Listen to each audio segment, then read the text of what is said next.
Americans are starting to pay greater attention to what has become an obvious obstruction to our sunlight: the persistent spraying of chemicals across the United States, wantonly and without regard for human, animal, or plant life. But what's most difficult for people to accept and face is that it's being done by our own government and its agencies. It's being done under the disguise of testing, which sounds helpful, necessary, and in prevention of something else. But that's not true. We have mounting evidence tonight that what is being sprayed over the United States and other countries are poisonous metals in huge amounts, disease-causing live organisms, and parasites in their eggs. How is the government getting away with this? Tonight, the receipts are in. This is the Dr. Jane Ruby Show, and you're about to enter Truth in Medicine.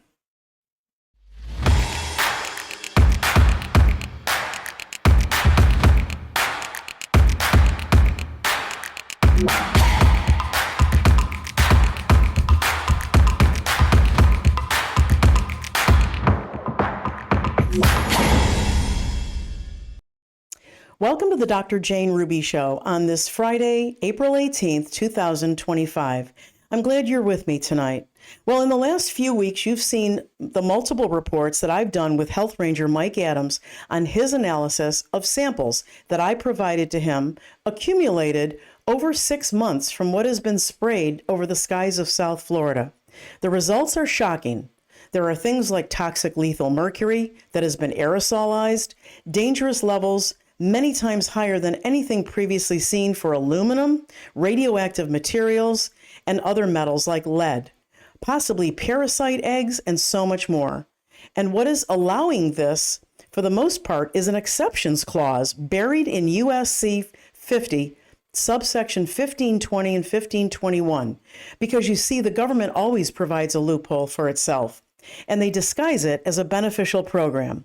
Shockingly, they've been doing this to us for almost 100 years or more, and I couldn't think of anyone who's more experienced and knowledgeable about the receipts, particularly the government's DoD mass genocide operation on the American people that became very evident in 2020 with the COVID scam, than former pharmaceutical executive and an extraordinary analyst, Sarsha Latypova. And Sarsha joins me now. Sarsha, thanks so much. Great to see you again. Hi, Dr. Jane. Thank you for inviting me. Oh, yeah, I love having you on. I learned so much. I have nightmares, Anyway, just kidding. But I have that effect, yeah. Yes, you do. It's called Truth and Receipts. So you were mentioning that, the work we've been doing on the chemtrails and this revelation of these metals, and of course, my discussion of the Title 50 exemptions, which is kind of keeping this going. You had a lot more connections to make. So I just want to let you have the floor on that and help us further understand why these state bans are really a smokescreen. Yes, exactly. So the chemtrailing is a huge issue, and this is worldwide. So people report this from Europe. You live in Florida. I live on the West Coast. We get sprayed daily.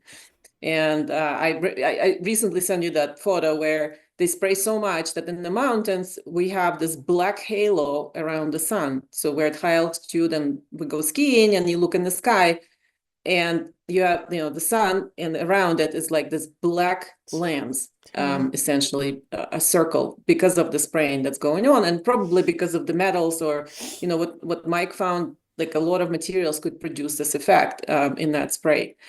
And I also wanted, I contacted you immediately, like when I saw what you guys were doing, which I think is a great research.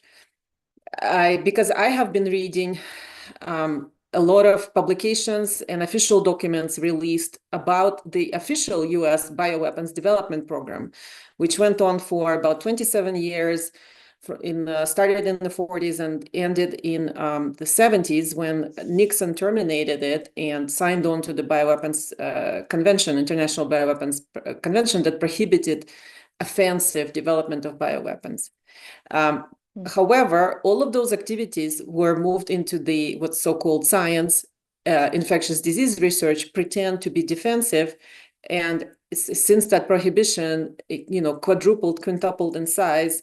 And actually, many more countries started doing those development activities after the prohibition versus before the prohibition, which is, the usual outcome of any prohibition. And so what was interesting to me is because I was trying to see what the army was using as different agents for biological and chemical warfare.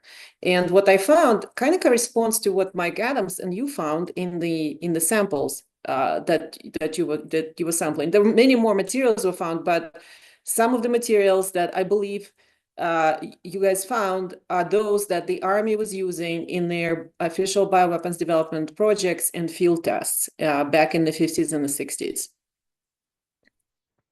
Wow. So that's why it's important, because that history teaches us that this has been going on for a long time, and also that history can show what legal loopholes and what procedures they were using to avoid any liability, accountability, to avoid disclosing this, so what methods and what levers are they using? And they have been using it obviously for 60 years. They've evaded all kinds of any legal recourse they've evaded. And so this is important to understand how they were doing it. So what I found in the 50s and the 60s, there were numerous operations. So the official bioweapons development programs always dealt with bacterial agents. So in fact, originally this program was called bacteriological weapons, not bioweapons. So none of it ever had to do with viruses. It was always bacteria and chemical agents. And one of the chemical agents that was used by the Army ostensibly to study airflow over the United States and to study the dispersal patterns of any aerosolized material was these so-called fluorescent particles, or zinc cadmium sulfide. And both zinc and cadmium were found in large quantities by Mike in the samples that you provided. Yes. So I think one of the agents that are being sprayed is these fluorescent particles, because they've always done it. And these particles are easy to track because they fluoresce. But they contain zinc and cadmium, and the Army claimed always that they're benign. But if you look at the CDC technical sheets, they call it that it's dangerous. It can bioaccumulate, so enough of it distributes on the ground and the soil and in the plants and animals, and ultimately gets into humans. But also if humans inhale them, they cause, guess what? Respiratory illness, flu-like illness. And they also can cause kidney damage, depending if you digest it. So they can cause kidney damage and bone and musculoskeletal issues. But interestingly, they do cause respiratory flu-like infections. Yeah. And I don't mean to interrupt you, but I want to tag something onto that.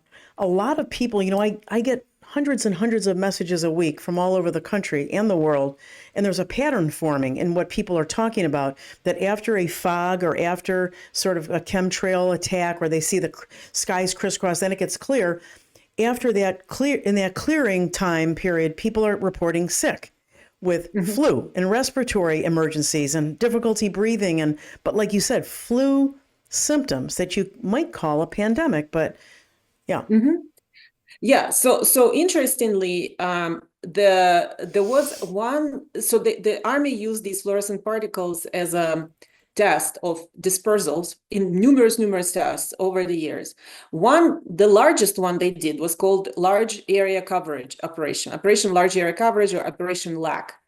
And in this operation, they flew thousands of flights crisscrossed the entire United States. This was to disperse these particles all over the United States in 1957. They started, interestingly, on December 2nd, 1957, went through the winter season of 57 to 58, flew all over US, dispersed the particles due to air currents. Some of it went over Canada. And interestingly, in that season, we had what's so-called Asian flu pandemic. Oh, wow. Right? So Asian flu pandemic was announced when, after the spraying, the US population and Canadian population started having abnormal flu season. So what do? Well, CDC comes in and says, there was a new virus in China and it spread all over the world and we have an Asian flu pandemic now. Wow. So Asian. does this sound familiar? Yeah. Sarsha, I always wondered why those flus always started in Asia and then came over. Like, how does that happen naturally? Just curious, Yeah, all viruses evolve in Asia. Right, Specifically magically. in China. Yes. It's a known fact of nature. I think Darwin wrote about it, that all the evolution of viruses starts in China always, right? So it was a narrative. Yeah, of course. So that's the narrative which was developed back in the 50s to cover up for military activities over the United States. Now, this wasn't the only time this happened. They also sprayed, in addition to spraying these chemical particles, they sprayed bacterial grown bacteria. So they've during these 27 years of working on bacteriological weapons, they weaponized 7 types of bacteria. None of them are transmissible human to human. Most of them are, they call it incapacitating agents versus deadly. So basically just making people sick. And they were instead of using what's called, the hot weapons or let's say anthrax or something, right, particularly dangerous. Yeah. They were using several types of bugs that were believed to be benign, but they were using them as a simulants. So they would okay, well, now we need to figure out how we're going to attack a city, and they would disperse them onto the cities. Jesus. So there were known operations. Yeah, so there was Operation Sea Spray. This was a spray in San Francisco. I think it was in the 1960. Spray in San Francisco from the boat offshore. And because the air moves from Pacific to shore, they parked the boat there, sprayed the so-called benign bacterium over the city. Right after the spray, 11 patients in Stanford Hospital developed that bacterial infection, and one of them died. And again, there was an investigation. This was found out. There was a lawsuit, and the Army defended themselves, saying that when we were spraying that thing, we thought it was benign. End of story. The suit was dismissed. So only the opinion of the Army, whether something benign or not, matters. And because CDC is the military arm of the U.S. government, they always cover up for what the Army is doing. I see. So, they at that time, they would say, well, yeah, they believe that's benign. Now, actually, the textbook and even the CDC official narrative says that bacterium actually is pathogenic, or it could be problematic to especially people who are already sick. So like people already in the hospital, and it's one of the opportunistic hospital infections with catheters and other things that people get when they are in a vulnerable state condition. So, but that's used by the Army in spraying exercises. They sprayed the same agents, the particles, and 2 types of simulant bacteria in New York City subways. They developed ways of aerosolizing by, so they had light bulbs, like a regular light bulb filled with this bacterial agent or whatever agent they want. And they would go on the trains, throw them off the train in the tunnel. The train, the bulb obviously shatters, and the trains moving back and forth aerosolize the material and spread it around the whole subway system. And they would also go did the same exercises at large train stations in DC, National Airport in DC, even inside Pentagon buildings, they did these experiments. So they've developed numerous ways of aerosolizing, from small like suitcases filled with small amounts of bacteria, different people with different suitcases everywhere, to large, spraying from airplanes, low flying, high flying, spraying systems. So all kinds of systems were developed to spray various types of agents. And all the time they would protect themselves by keeping it covert, not telling the public. And if they get caught, they would come up with these things like, oh, we thought it was benign. Right. They can always create a plausible deniability around it. And Plausible deniability. So I think from these tactics, they've developed this PrEP Act law language, which was put on the books officially in 2005, saying that it's only opinion of a single individual that matters whether something is considered safe or not. Well, I think that's a key principle that they have developed over a long period of time. right. I mean, it's a lie, but it's their lie.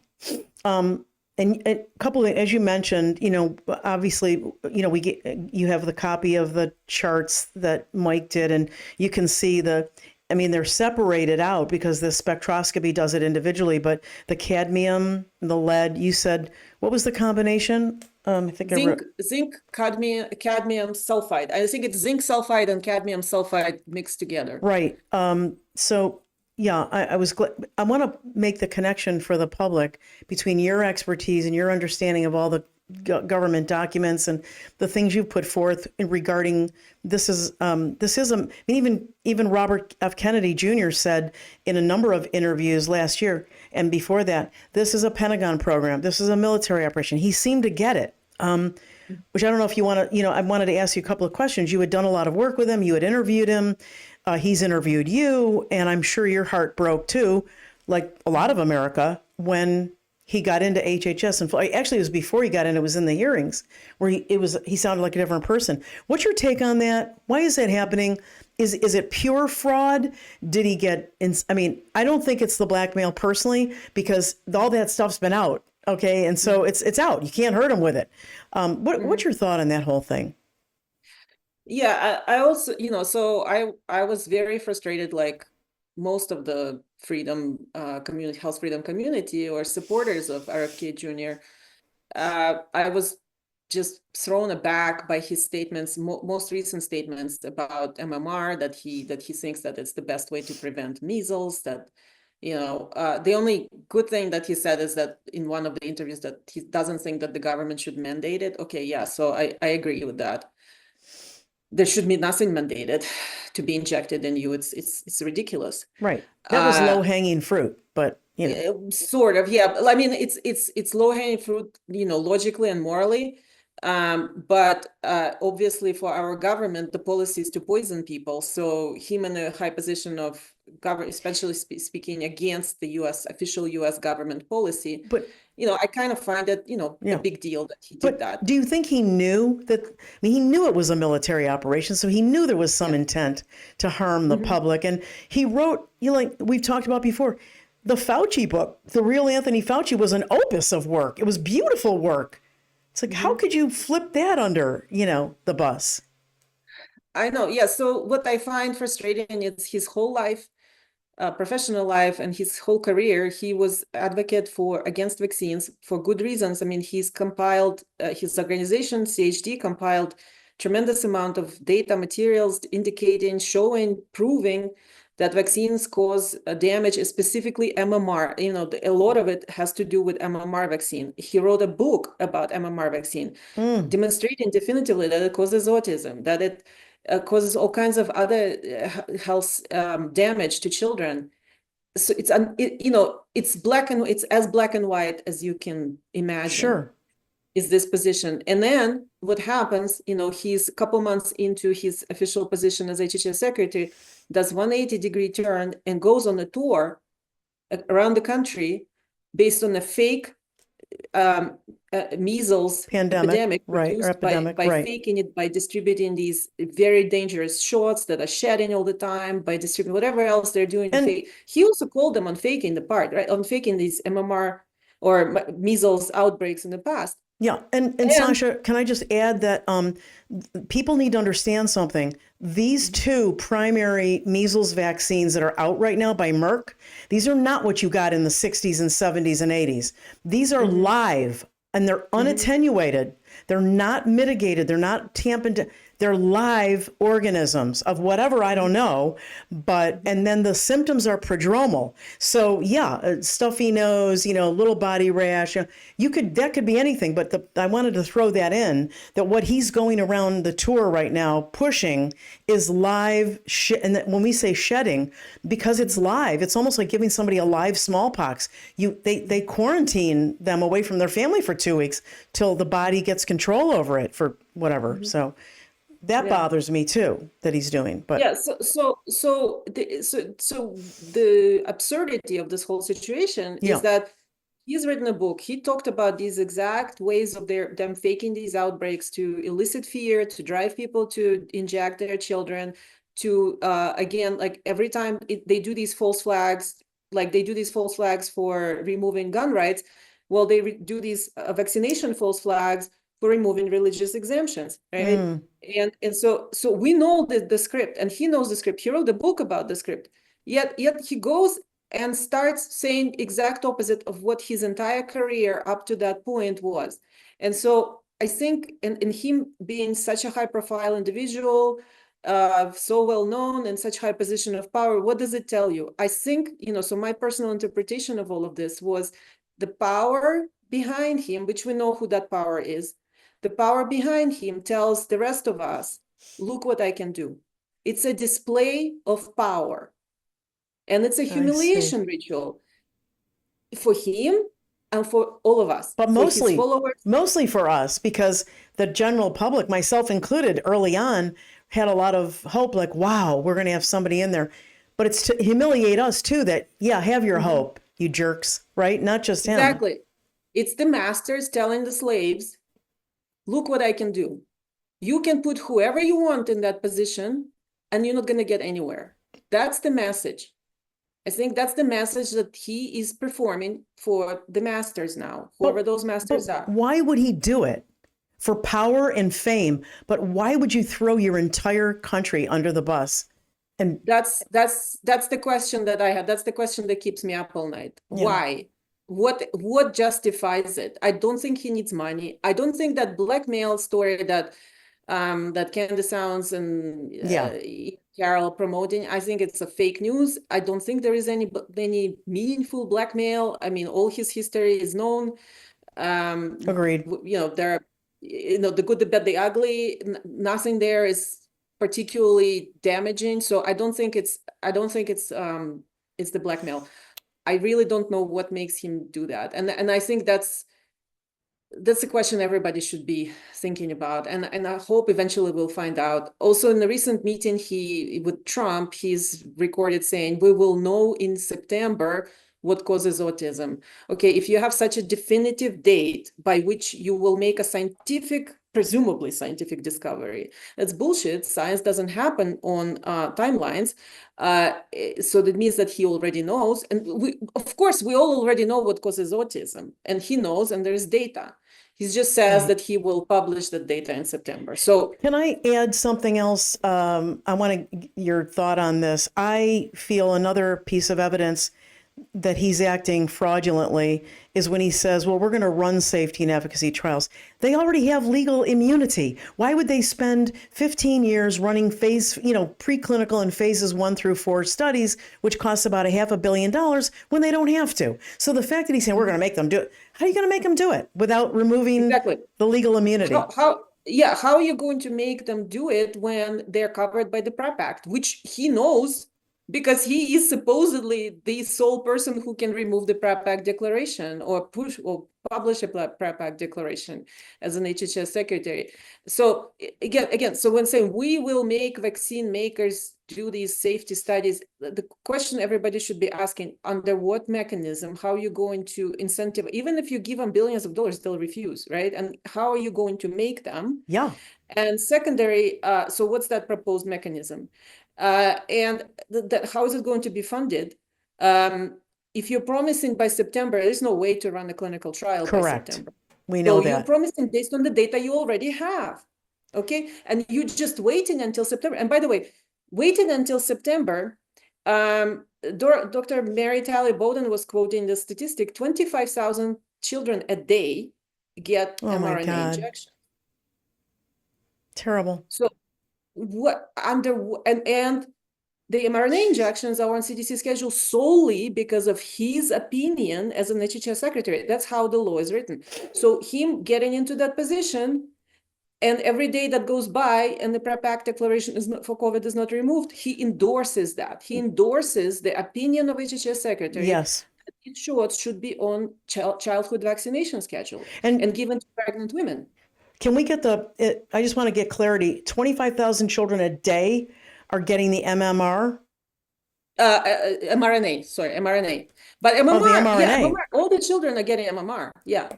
Right, many more than that a day. And by the way, many more than 25,000 a day are getting MMR. One of those two Merck live vaccines, one of them is MMR, one is I know you know this, but MMRV, they put the chicken pox in there. Now you're making people dependent on something they don't need to be dependent on boosters for. You take that artificial chicken pox, you're going to be taking those boosters all your life with all the adjuvants and all the risk that goes with it. So I want to throw that in there.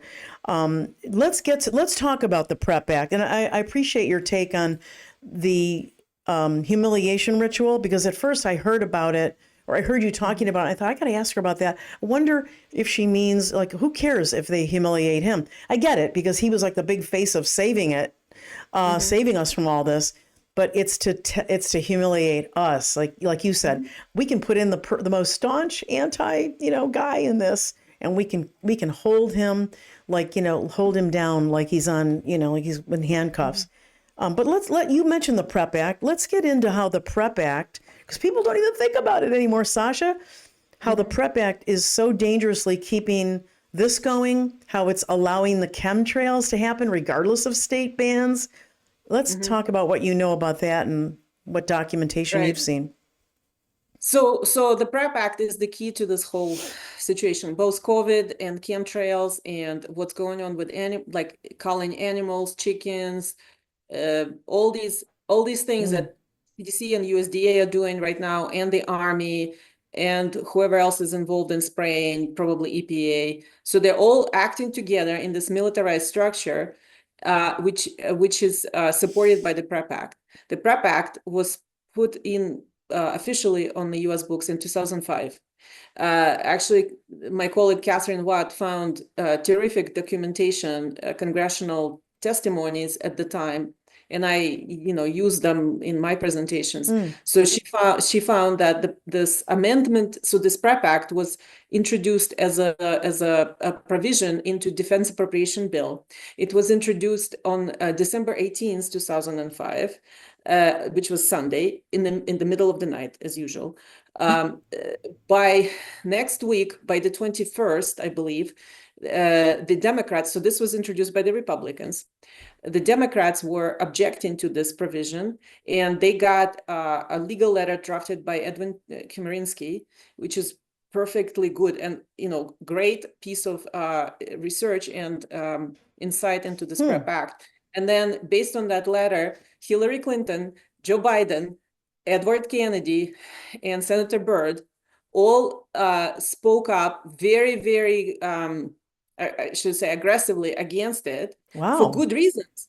So they all called the PrEP Act unconstitutional on many issues. It violates at least 5 amendments to the Constitution, including the ability to the redress of grievances, the ability to sue for damages, for liability, by creating a fake court, removing our right to seek redress, right? And so they all discuss, and they say, I oppose this provision because of this unconstitutionality and the removing rights and no ability for the injured to get any compensation ever. And then what? And of course, then they voted yes. So they turned around, they voted yes, and this went into the law. For 20 years, it wasn't used as aggressively as they used it in COVID. So for 20 years, I think they were just making sure that they iron out all the loopholes and don't use this powerful weapon until they really, really need to. So they've been using it mostly for money laundering, for ordering junk poisonous vaccines like anthrax vaccine and plague vaccine and Ebola vaccine and all kinds of, unnecessary, unregulated medical devices into national stockpile, just in case. Maybe we'll need those ventilators down the line. So they'll issue an order, issue a declaration, and there have been several declarations issued prior to COVID for pesticides, nerve agents, anthrax, Ebola, and flu, I think. So all of this was used to just buy products that nobody was using or needing and put them in the stockpile. The only time they used it on service members was that anthrax vaccine scandal. And at that time, there was congressional investigation, and Congress again clarified that you can't mandate EUA. So that became like moment for them. Which they violated with COVID again. They violated it with COVID, but I think that was the trial run until they ran into the issue of you can't mandate EUA. And then after that, they developed a strategy how they're going to bait and switch the public, how they're going to lie to the public that these are approved products while still pushing EUA. And that's what they did in 2020. So that was their legal preparedness going on for 20 years until they needed to pull the trigger in 2020. Okay, let's talk about that. Why now? And how did people miss chemtrails and the skies and everything, in the 60s and 70s, if they started this in the 40s? It seems like it's ramping up. Is that your feeling now? It is ramping up because, from what I read in the 60s and 70s, while these spraying exercises were going on quite extensively, most of the time they were doing them somewhere they were actually trying to stay away from the large population. So except that LAC area spraying and San Francisco and New York subways, they were not doing it kind of across the whole country all the time. They only did it across the whole country once in that LAC operation. Everywhere else, they were doing either very localized activities like let's go spray Pentagon, let's go spray National Airport, or most of the time they would actually go into the islands. So they did a lot in the South Pacific Islands, and they did they also Army owned, still owns maybe several islands off the Atlantic coast, and so they would do it in a isolated area, so you wouldn't see it all the time in the sky. And a lot of these agents also need to be sprayed at night. I agree. I have very sensitive air filtration system. It's very advanced. It's very touchy. And if I open the sliding doors at night, and I've gone back and forth with it, it's a test of one, but still I notice this thing goes crazy, and I think they're spraying heavily at night. Harder to see, higher altitudes, but why ramping up now? Is something coming to a head? Is there a purpose for this, kill box that's now the entire country and beyond, and ramping up the frequency and the intensity of the poison? Yeah, so I don't quite know why they're ramping it up so much now, especially the chemtrail spraying. I think it's part of, to me, it's part of that whole climate change scam. So where there's a huge financial derivatives market built on these climate credits. Wow. And I think part of this strategy is to use, so this whole climate change is not just kind of a lot of fake stories and appropriating money for these green scams, so most people think of it that way. It's not just that, it's more sinister. They're building the entire financial market of financial instruments based on these climate credits. Wow. And there's also a pretty solid theory that this is going to be used as a basis for new currency. So they want to tie the new CBDC currency to be backed by energy. And while energy is actually plentiful on Earth, the oil is plentiful. There's pretty good research showing that it's not a fossil, and it's not limited reserve. It's self renewing. So it's self renewing. Okay, it's not like this. Yeah, that you said the strategic reserve, which is very low right now, and I think this is why the tariff shenanigans going on, up, on, off, and jerking around, right?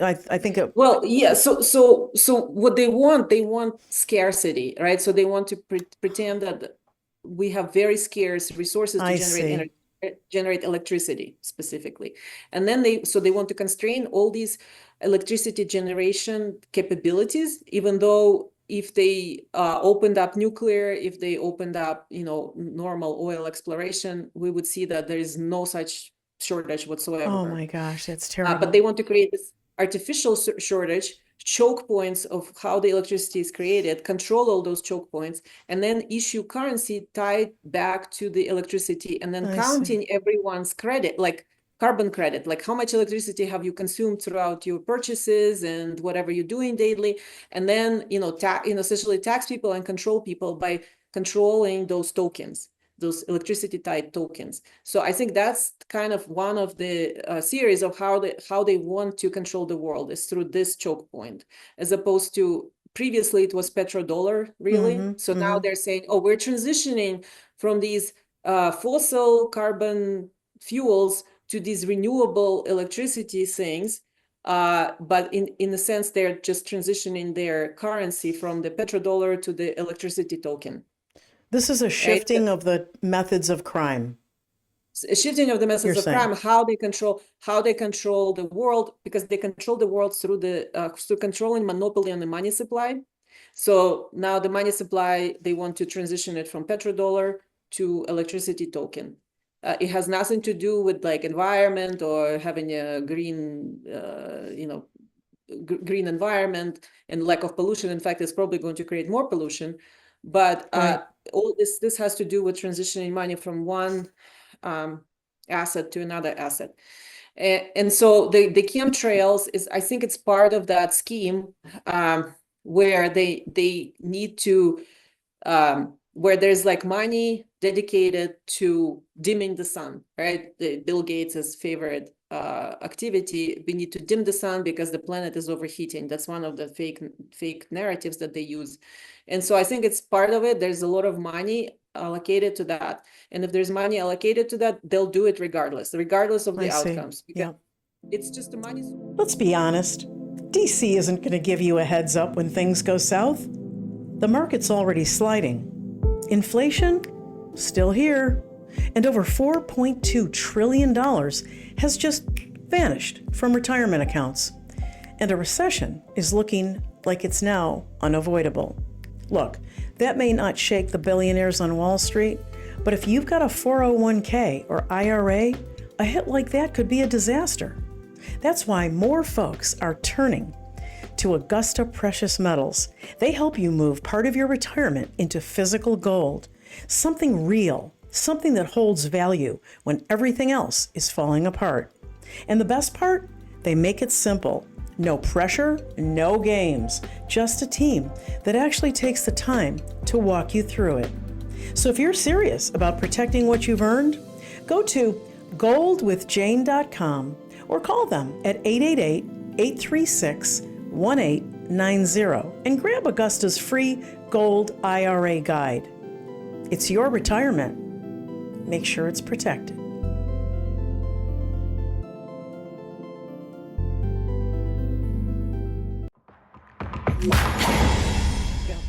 It's just a money source for somebody to fly those airplanes, and they're going to fly those airplanes. Right. Do you think a lot of it's being dropped by drone, those large military drones that you can't see? And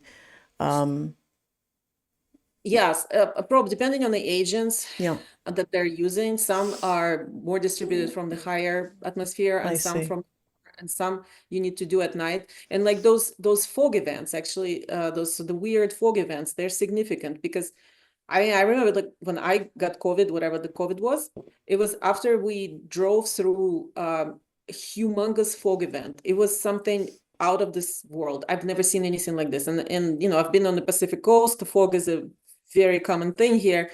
This was, you could like cut it with a knife. Mm-hmm. You could not see, like if you extend your arm, you could not see your arm anymore. It was epic. And right after we drove through that cloud for an hour or so, we came home several hours later. Both me and my husband were just gone. I mean, it was really neurological. This loss of taste and smell, migraine. Wow. It wasn't like we were not even coughing, but it was just this poisoning, So that's when I started thinking that, oh well, it might be a neurotoxin. It's not really a virus, I don't think. So. Right. And, you and I have both been involved in and observed and read a lot, and we're all talking about, is there a virus versus no virus? And you can't have so many brilliant people saying no virus that they're not morons, they're not idiots. So there's probably truth in both sides, maybe synthetic viral type but not really no one's ever demonstrated one from the wild. But I bring that up because people are starting to make the connection that after the fog events, or what they see is a lot of crisscrossing in the sky, a couple of days later, people are getting sick. And it's a way to create plausible deniability, because a lot of the population still buys into what they've always been taught and will say, yeah, grandma got sick and I got sick, but dad didn't get sick, and it explains why some people get sick and not others, because if you're not in that immediate, and that's probably how they can start a fear of a pandemic and lie about a pandemic by dropping. I've always had suspicion that they were dropping things that created the illusion, right, of some scary thing coming in. You all have to get a shot to avoid it. Right? Exactly. So I think over time, the army, by doing these experiments and exercises, and maybe originally they legitimately used these fluorescent particles as a tracer, and they didn't realize that they can cause a respiratory illness. When they realized that they can cause respiratory illness with this, hey, this is a great way to weaponize it, right? So also there's a whole category of things now that are called biomimetics. Which didn't exist at the time. So biomimetics are chemical agents like these fluorescent, like cadmium or lead, acting like a life form. So they're chemicals, but they mimic effects of what's believed to be viruses, right? So they mimic respiratory illness. There was another spraying with the bacterial agent. But bacterial agents, by the way, I think it's more likely that they're using them in these fog events as opposed to the high altitude spraying. Because bacterial agents, you can't really spray from that high. You have to spray them lower to the ground. You also need the conditions where there are air currents that are going down. Most of the time during the day, air currents going up because the ground is getting warming up, right? Warming up, so the air currents are going up. So it's not useful to spray bacterial agents at that time. They'll just float up into the space. So they look for the weather conditions where the air currents are reversed, going down. Usually it's in the evening hours, and sometimes because of the fog. So I think what's happening is like there's a natural fog system coming in. They use it to spray into it because from drones probably, because you can't see the drones in fog, and then they create even more fog, and they will hit people like that. And so with these bacterial agents, there was a congressional investigation, and somebody noted that after spraying, so they were looking at the data in this county in Alabama where there was a known spraying by the army with this bacterial agent, and they said, well, during that time, the previous season, there were 4% of pneumonia cases for the whole state were reported from this county. After the spraying, 12% of pneumonia cases were reported from this county. Next year, it dropped again to 4%. So they're saying, okay, normally you wouldn't detect it, but then, the vulnerable people after these sprayings develop pneumonia. And I think the army knew about it. And so they, over time, started developing these chemical agents or these tracers or bacterial tracers that they were using before considered benign, and using them to create these, fake signals, essentially. I mean, they're not fake. It says people are getting sick, but they're claiming it's a novel virus while they're spraying with chemical agents that can produce these symptoms. Well, I want to go back to all the language in Title 50, which sounds initially like a restriction on doing all of this. And they list the biological agents, and it's a long list of things, okay? Then the exceptions clause in the subsection says you can do it, don't do it, you can't do it, except these three things, which they tie back, that ties into the PrEP Act.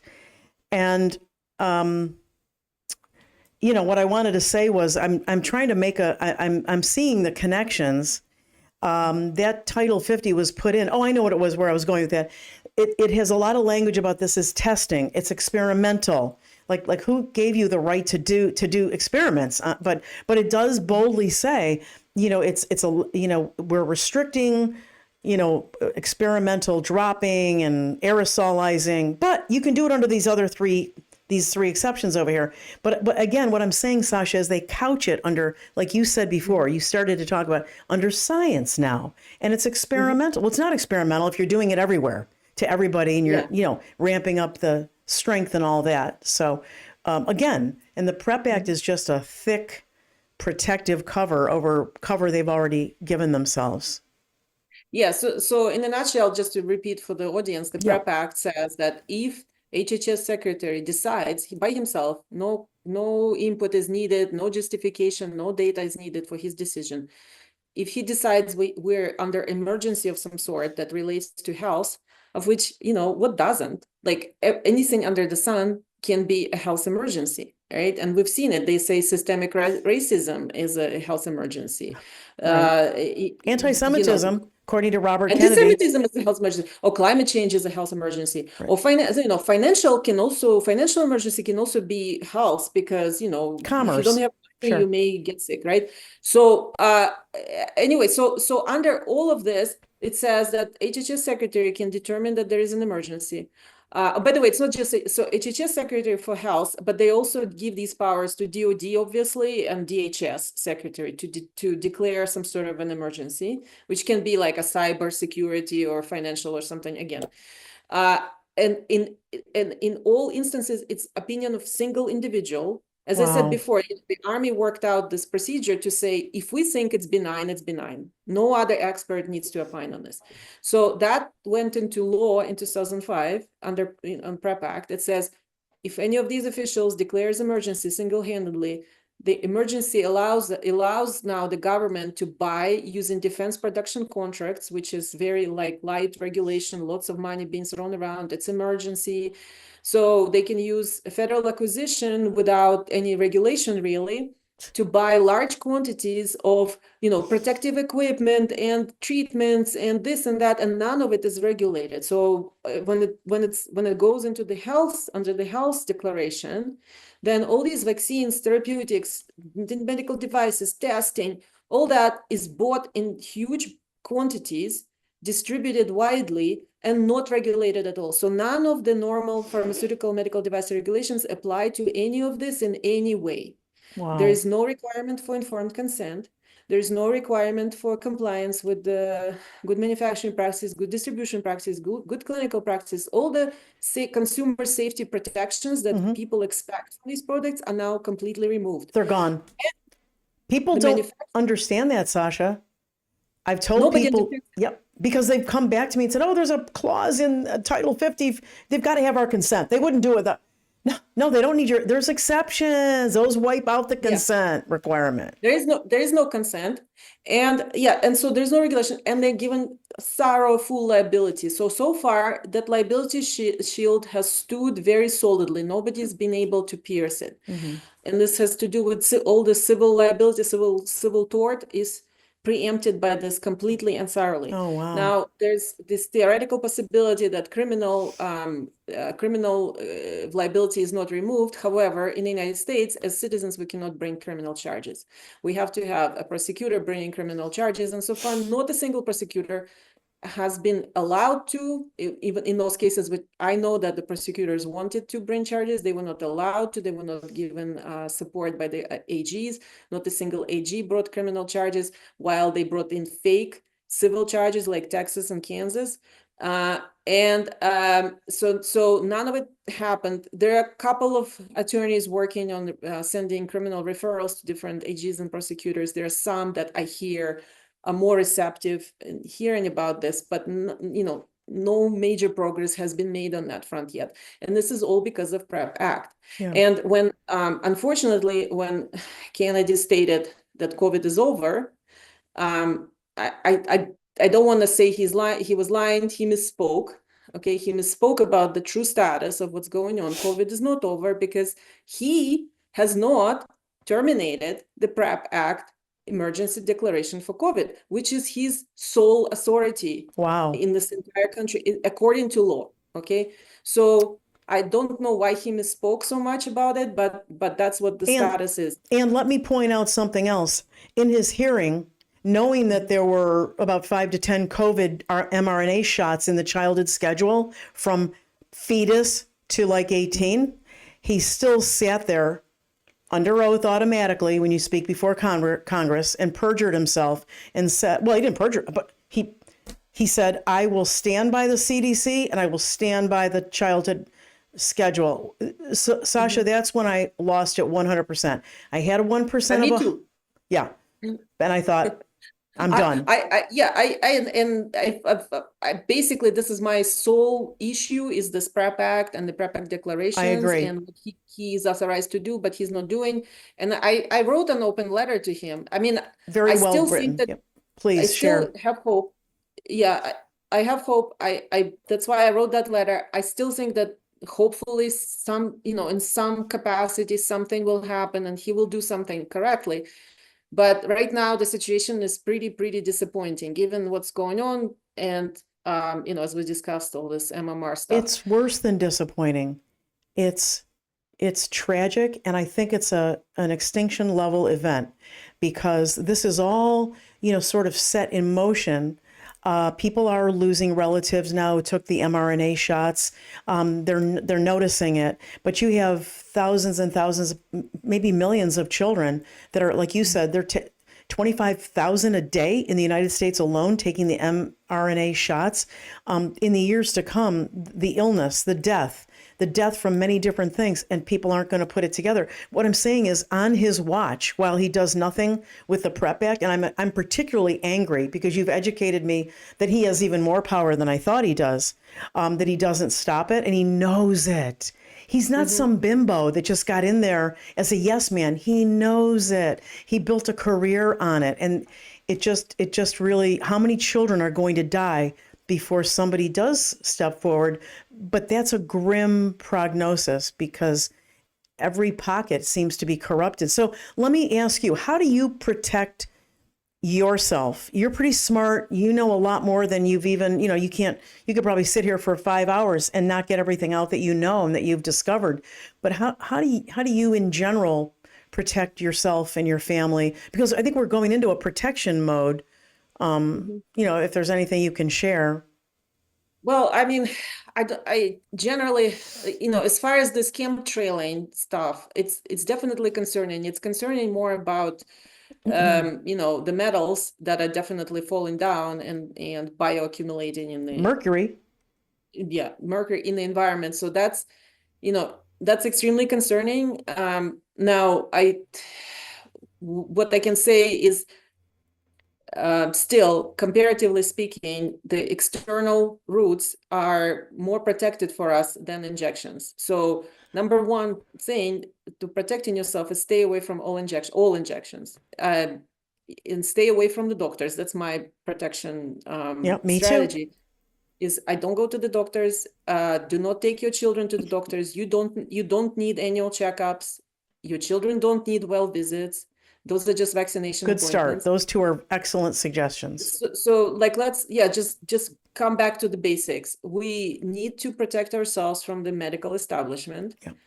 Do not take any injections. Do not try to avoid any drugs. Maybe short-term is fine. You need something short-term issue, right. Pain management, whatever, infection, that's fine. But don't try to get off chronic medications. So that's number one. Now, as far as the external, I really don't know how we can avoid, the fallout from this. But as I said, I grew up, my history is I grew up in extremely polluted space, polluted area. It was considered UNESCO declared it environmental catastrophe of Europe. My hometown Zaporizhia in Ukraine, because it had over 200 industrial chemical and iron and different alloys smelting and huge aluminum production, and all of it was upstream and upwind from the plants. The city was downstream from the plants and downwind from the plants. So we were drinking the water polluted with all these chemicals. I personally ate like tons of lead. Like everything we had was covered in lead. this black Wow. suit. Wow. And the whole environment, you could not get away from it. There was no air conditioning, so we had to open the windows.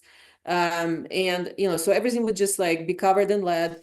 And it didn't have, like, we still did not have obese children. We still didn't have allergies.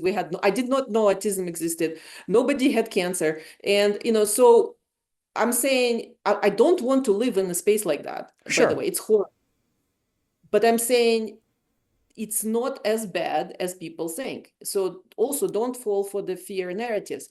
I think this should be stopped. We should be calling attention to it, but it's not as detrimental as people think. Okay. And so that's part of my kind of mental health. Yes. Do the best you can. Right. Try to keep yourself as healthy as possible. Yes, stay as healthy as possible. We need sunlight. So what I have the major issues with the spraying is lack of sunlight. And even here where I live on the West Coast, we're supposed to have over 300 completely blue sky days, and we're at high altitude, and we do get substantial amount of sun, but not as much as we used to.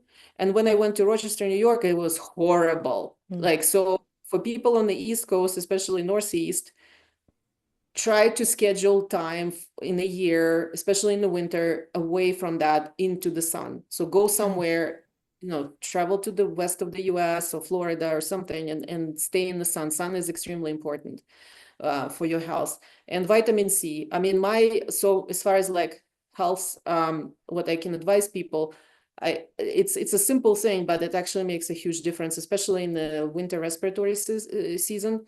I make lemon ginger tea. So I make it from fresh lemon and fresh ginger. What you do is like you take a little piece of ginger and grate it and cut up one lemon with peel and everything, throw it to the coffee press, pour hot water and steep it with the press down, just squeeze the juices out. Ah, okay. Drink that daily. And you can also add like turmeric in it, makes it very yellow. And that's a wonderful, it actually, I have immune compromised family members with autoimmune issues because of vaccines. And it actually really does make a difference. So I recommend this for people. It's a huge dose of vitamin C daily that you take throughout the winter season. And it prevents a whole bunch of issues. And it, just makes your overall feeling good and high energy, because vitamin C in high doses is very, very important. Yeah. And people should not underestimate the power of self-healing, especially with these natural, the fruits and vegetables and the herbs. And even though they are probably somewhat contaminated, it's nowhere near taking the shots, being poisoned. And for those who have, you have some value that can come out of using natural remedies. So yeah, thanks for that, Sarsha. A lot of great information. I'm going to go do some research on the biomimetics. I've always had a suspicion that, they were using synthetic versions of what occurs in life and then souping them up. It's part of gain of function. Anything else that, all of your work, I guess, is on your Substack, which is an incredible just body of work called Due Diligence and Art. Yeah, beautiful, beautiful. I love what you say in the part of your Substack where you say I wasn't a great artist or something, so I went into science. I don't know. How does that, Yeah, I couldn't become a professional artist, which is true. I couldn't. And yeah, it's surprising because your paintings are beautiful, but I get what you're saying. It's not always the problem. The reason I couldn't is because I had to survive. Like the Soviet Union fell apart, and you couldn't even go to school because you needed to eat somehow. Anyway, so it was just because of the situation. Yeah, I had to find a different employment. But yeah, people can find my all of these materials, and I will be publishing articles about the known operations, Operation Lac, and other spraying, and what they were spraying and how it went on. So I have a whole series of articles prepared for this, and I've published close to 500 essays there. That's so amazing. Huge amount of material. You can find, and almost all of it is, majority of it isn't free access. Well, and it's great. It's educational. It's not just you throwing your opinion out there. It's a lot of factual information and documents. And you mentioned Catherine Watt earlier. Her Substack is Bailiwick News. I mean, in my opinion, her opus work was, and I know she still builds on it, the American Bioterrorism Program. And when I first listened to her speak a couple of years ago, she talked about, the kill box and how they set it up and they kill within it. And then and she said the whole world is a kill box right now. And I thought, wow, she seems pretty staid and calm. And, that's a big statement. But now when you look at what you've discovered with this documentation since the 40s and even and how they're just spraying all over the world and the country, everything she said was not hyperbole at all. No, not at all. Yeah, this I also, when I originally found it, my jaw was on the floor, and I thought this cannot be true. And but after a while, reading and researching myself, finding all these documents, I'm like, no, she was spot on. Yeah, she was spot on. She didn't say one thing that was more than what it was. Yeah. It's amazing. And it was frightening because she basically said public health has been weaponized and militarized, and it's a plan.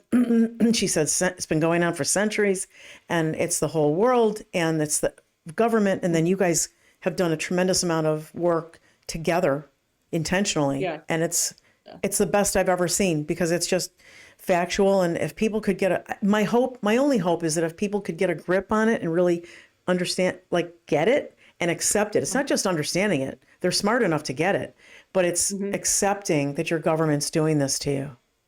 Exactly. It's the acceptance that the government is doing this to you. Yeah. And that your doctor, your pediatrician is in on it. Yes, your pediatrician. And that's what most people can get over. And I think the pediatrician part is huge, somehow much more evil than the government is doing it to you. And I think it's probably the last barrier that people have in their heads. Yeah. It's their doctor and their pediatrician is doing it to them. Well, the way the whole allopathic system was born out of the, Rockefeller medicine men and all that, it's not just the financial incentive. You just hit on something. That's the more evil part of it.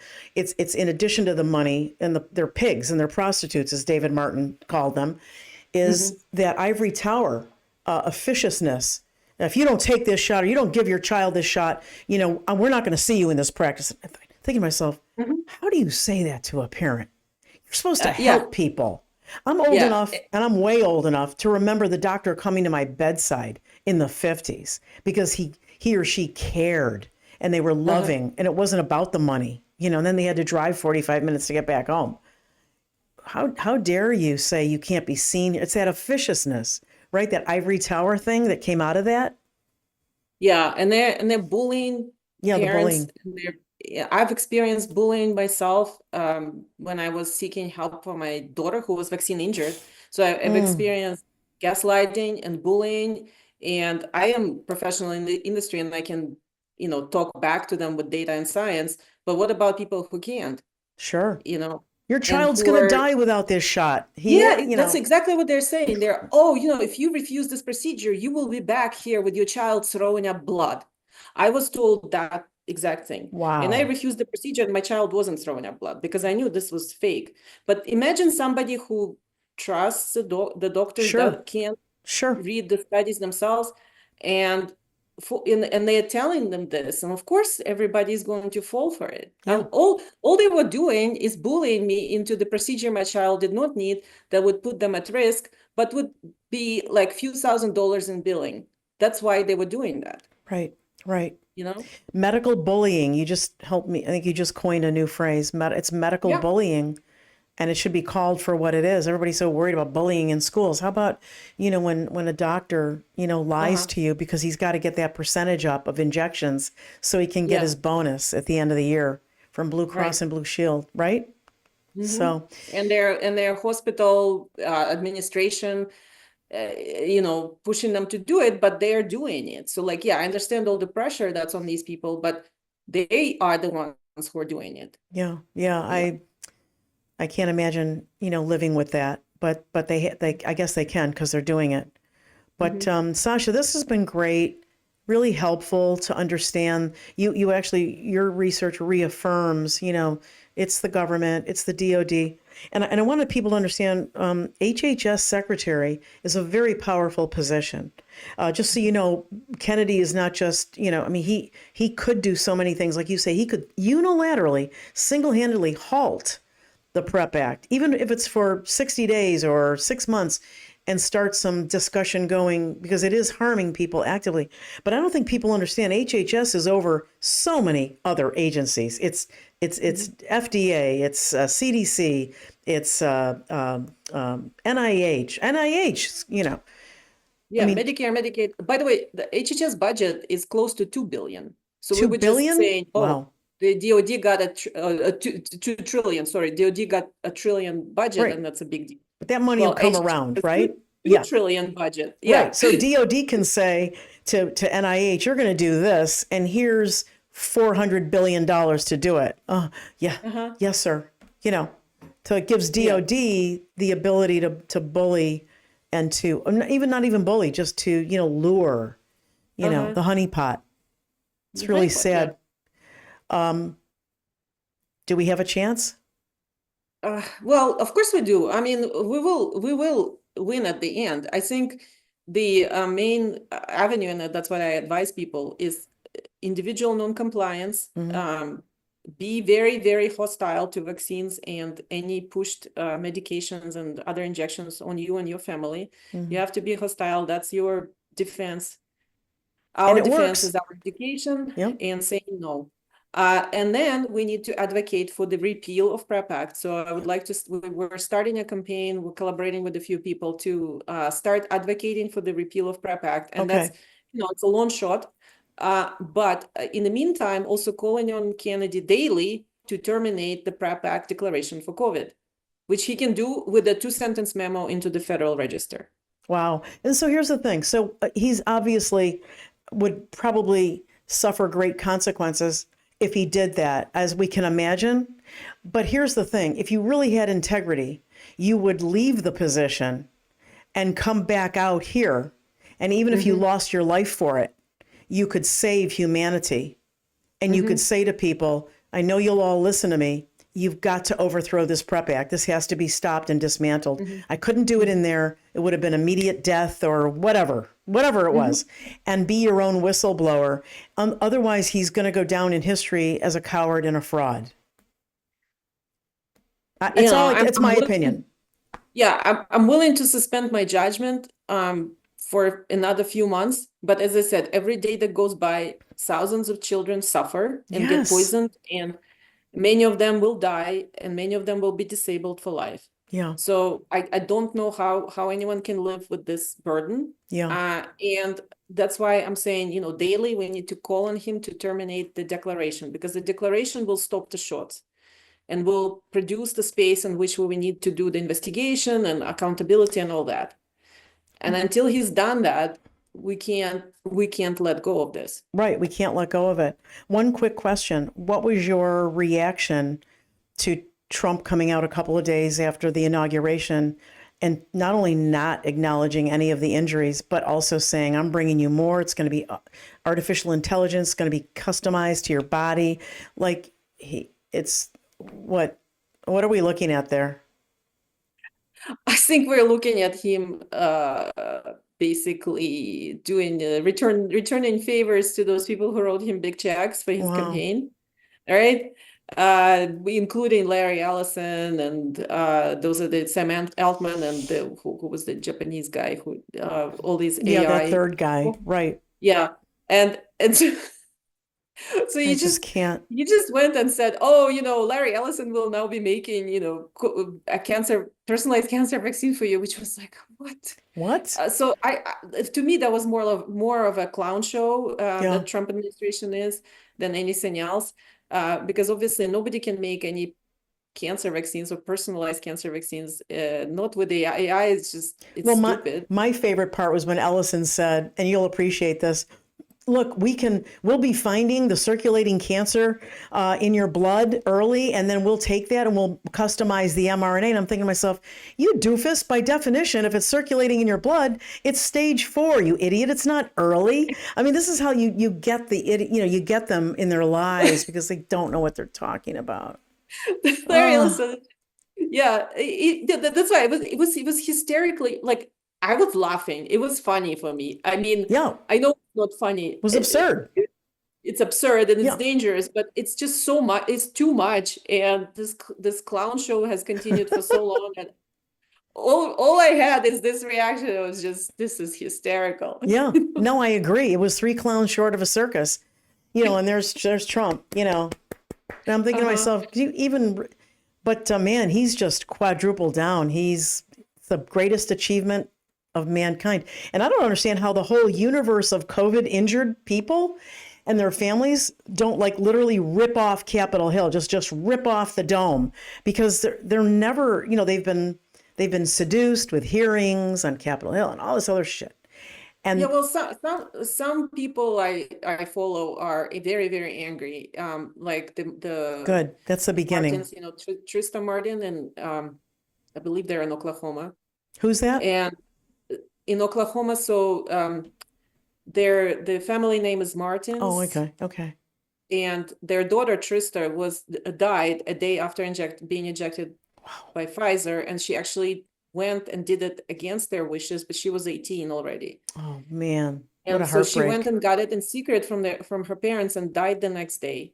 It's a humongous tragedy. They're devastated. Yeah. They met with Kennedy. He told them, look them in the eye, and he told them that he will get justice for their daughter. Wow. And he won't even And so mention they're it. And he won't even devastated. mention People are mRNA. devastated. mRNA. He won't even, and now after telling them he'll find justice for them, he hasn't even talked about the mRNA shots since he was nominated, went through the hearing, Yeah. and to this day. Wow, they must be really crushed. They are crushed, and it's hard. It's very hard to watch. I follow them on X, and it's very hard to see what they say in their posts, and they're not alone. Obviously, there are many other people who suffered likewise. Yeah, there was a person I interviewed about 4 years ago. He was an American expat living in Rome, and he said, and it's on tape, it's in the public domain. It was Brother Alexis Buñuelo, and he said, there will come a day when the injured and the survivors of the murdered will figure it all out in a 100 monkey scenario, and they are going to go out of their minds with these leaders, and it doesn't matter what kind of security they have. And he said, and my advice to the rest of you who tried to warn and are good souls, he said, just step out of the way. I thought, oh my God, how dramatic. But you know what? If I ever see that tipping point, I'm just going to step out of the way. That's between you guys and God and the perpetrators. Yeah, But exactly. I hope we survive it and see some kind of justice for them and all of us, because we're being hit every day. But thanks for the hopefulness, your great suggestions, Sasha. Great stuff here. So anything else before we say goodbye to you? Is there anything we didn't cover that you have on your mind? Such valuable info. I think we've discussed all the main points. And again, I would like to reemphasize that we need to repeal the PrEP Act. It's completely unconstitutional. It enables all these kill box procedures that are being thrown at us and continue. COVID is not over until Robert Kennedy terminates PrEP Act declaration for COVID emergency. And so that's why we need to call him on daily. Yeah, and Sasha, I'm sure you're aware of this, but the PrEP Act was extended in the last hours of the Biden administration, how convenient for the Trump administration, to 2029. So if people think this thing is going to expire, it has always been extended, and it is now extended for 5 more years. For what? I'll tell you for what. It's for everything Sasha mentioned. It's the transfer of wealth, right? It's the kill box. Yep. Yeah, ask Kennedy, what public health purpose does it serve to extend PrEP Act declaration for COVID until 2029? Amen. What public health purpose? None. It only provides liability shield to the criminals. And wealth transfer to continue. The And money wealth laundering. transfer, The money laundering. Yeah. Powerful stuff. Well, thanks, Sasha. It's due diligence and art on Substack. Yeah. Don't miss it. You are on Twitter, and that will help people get to the Substack as well. So, Yes, exactly. yeah, and we've got a shout out to Sense Receptor. That person always puts out wonderful summaries of your interviews and Catherine Austin Fitz, and just hopefully they'll do this one too, because there's a lot of valuable information. So yeah. Thanks to them. Yes, it's they do great clips. great in work. summary. Yep, great clips. A little bit of a clip, then the transcript. Beautiful work. So, okay, Sasha, thanks again for spending so much time. We'll hopefully see you again soon for more updates. Thank you for inviting me again. And, You bet. You bet. Look forward to speaking in the future. You bet. Well, that's it for this edition of the Dr. Jane Ruby Show. I hope you got a lot out of that. Don't forget to go to Due Diligence and Art at Substack. Sasha Latypova is an amazing guest. And I hope you have a wonderful weekend and a happy Easter on Sunday. Take care, everyone.